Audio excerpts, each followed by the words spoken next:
Bumi, planet yang kita tinggali, memiliki berbagai lapisan yang menunjang kehidupan dan aktivitas makhluk hidup di atasnya. Mulai dari lapisan atmosfer yang melindungi kita dari bahaya luar angkasa, hingga lapisan dalam bumi yang mendinamisasi kehidupan kita dengan tektonik lempeng dan gaya endogen serta eksogen. Apakah teman-teman tahu tentang struktur lapisan bumi? Dan apakah teman-teman tahu tentang lapisan-lapisan bumi? Nah, pada video kali ini, kami mahasiswa semester 4 jurusan Pendidikan Geografi FKIP Undana, saya Yabe Sariati Karma, Saya Marsiana Yunita Radada Gonaga, dan saya Mariana Rajawadu akan membahas tentang struktur lapisan bumi, sekaligus menjawab pertanyaan-pertanyaan di atas dengan menggunakan media pembelajaran berupa buku 3 dimensi.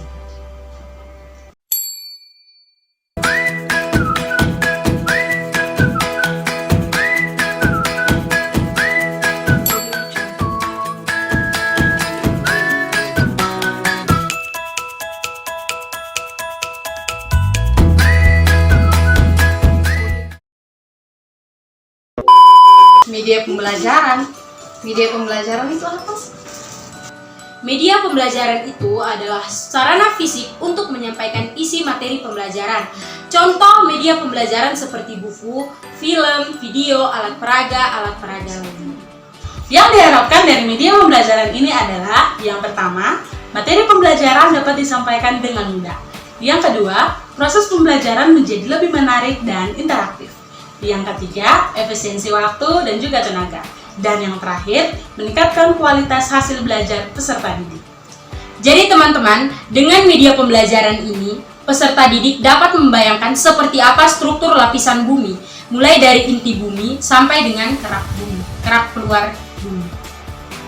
Nah, teman-teman, seperti yang kita ketahui, struktur lapisan bumi itu terdiri dari 3 lapisan, yaitu inti bumi, mantel bumi, dan kerak bumi.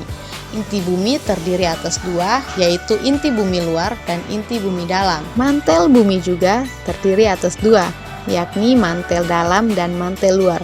Sedangkan kerak bumi, tempat tinggalnya manusia dan makhluk hidup lainnya, terdiri atas kerak benua dan kerak samudra. Untuk lebih jelasnya, mari simak video selanjutnya. Inti bumi adalah lapisan terdalam di perut bumi. Inti bumi terdiri atas 2, yaitu inti dalam yang berwarna merah dan inti luar yang berwarna orange. Inti bumi terdiri atas nikel dan besi. Inti bumi sangat panas. Suhu di inti bumi mencapai 10.800 Fahrenheit. Panas ini disebabkan oleh aktivitas peluruhan radioaktif dan sisa-sisa panas dari zaman pembentukan bumi. Inti dalam bumi yang berwarna merah ini terletak pada kedalaman 6.378 km di bawah permukaan bumi. Inti dalam bersifat padat karena tekanan yang ada pada zona ini sangat tinggi, sehingga walaupun suhu inti dalam sangat panas, batuan dan juga mineral yang ada pada zona ini tetap dalam kondisi padat. Inti luar bumi yang berwarna orange ini memiliki kedalaman antara 2.981 km hingga sekitar 5.100 km di bawah permukaan bumi. Inti luar terdiri dari logam nikel dan besi, hampir mirip dengan inti dalam. Hanya saja, inti bagian luar memiliki sifat cair, karena suhu yang tinggi menyebabkan batuan yang ada meleleh. Yang berikut adalah mantel bumi. Mantel bumi bisa teman-teman lihat, dia terletak di antara inti bumi dan kerak bumi. Mantel bumi ini merupakan lapisan bumi yang paling tebal. Ketebalannya mencapai 2.900 km. Sebanyak 80% dari total isi bumi adalah mantel bumi. Nah, di dalam mantel bumi ini juga sering kita lihat dia mengandung magma yang biasanya kita lihat saat terjadi erupsi gunung api aktif. Di dalam mantel bumi ini juga terdiri atas kandungan ada besi, aluminium, magnesium, silikon, kalium, dan oksigen. Nah, berdasarkan konstruksi materialnya, mantel bumi ini dibagi menjadi 2, yaitu mantel dalam dan mantel luar. Berikut saya akan menjelaskan mengenai mantel dalam. Mantel dalam berada pada 300 sampai 2890 km di bawah permukaan bumi. Temperatur suhu pada mantel dalam sekitar 3000 derajat Celcius. Mantel luar yang berwarna coklat muda ini memiliki kedalaman 80 km hingga 300 km di bawah permukaan bumi.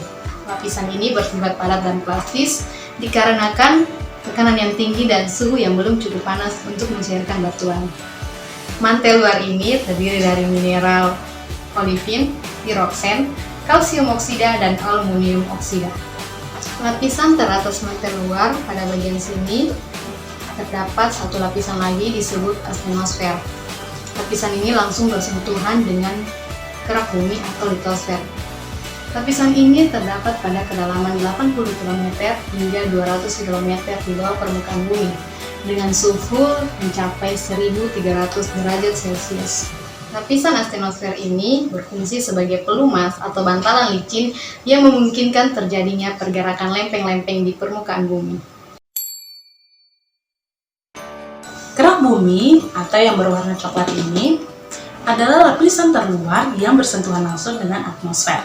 Pada lapisan ini, manusia dan makhluk hidup lainnya tinggal dan beraktivitas. For your information, pada lapisan ini terjadi gerakan-gerakan lempeng yang disebabkan oleh tektonik lempeng, sehingga gempa bumi umumnya terjadi pada lapisan ini. Pada lapisan terdalam kerak bumi, suhunya mencapai 1100 derajat Celcius.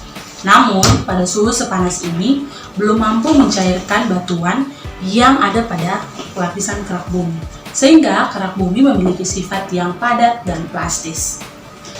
Unsur kimia utama penyusun kerak bumi adalah oksigen, silikon, aluminium, besi, kalsium, natrium, kalium, dan magnesium. Kerak bumi terdiri atas dua, yaitu kerak benua dan kerak samudra. Yang pertama adalah kerak benua. Kerak benua tersusun oleh mineral yang kaya akan silikon dan aluminium. Lapisan kerak benua disebut juga dengan lapisan granitis karena batuan penyusun utama dari kerak benua adalah batuan granit. Nah, kerak benua memiliki ketebalan 20-75 km. Kerak benua mencakup 40% dari luas seluruh permukaan bumi. Batuan pembentuk kerak benua lebih tua dibandingkan dengan kerak samudra. Batuan pembentuk kerak benua berusia 4 miliar tahun dan terdiri atas batuan beku, batuan sedimen, dan batuan metamorf. Kerak benua juga tidak bisa mengalami subduksi kecuali lempengan kerak benua mengapung di atas lempeng kerak samudra. Kerak benua seiring dengan berjalannya waktu akan mengalami tabrakan dan mengalami kehancuran. Hasil dari tabrakan itu membentuk deretan pegunungan. Selain dari tabrakan, kerak benua juga mengalami pelapukan dan erosi yang menyebabkan hasil dari tabrakan antara kerak benua tidak berbekas lagi. Demikian penjelasan tentang struktur lapisan bumi dengan menggunakan media pembelajaran buku 3 dimensi. Semoga bermanfaat bagi teman-teman. Terima kasih.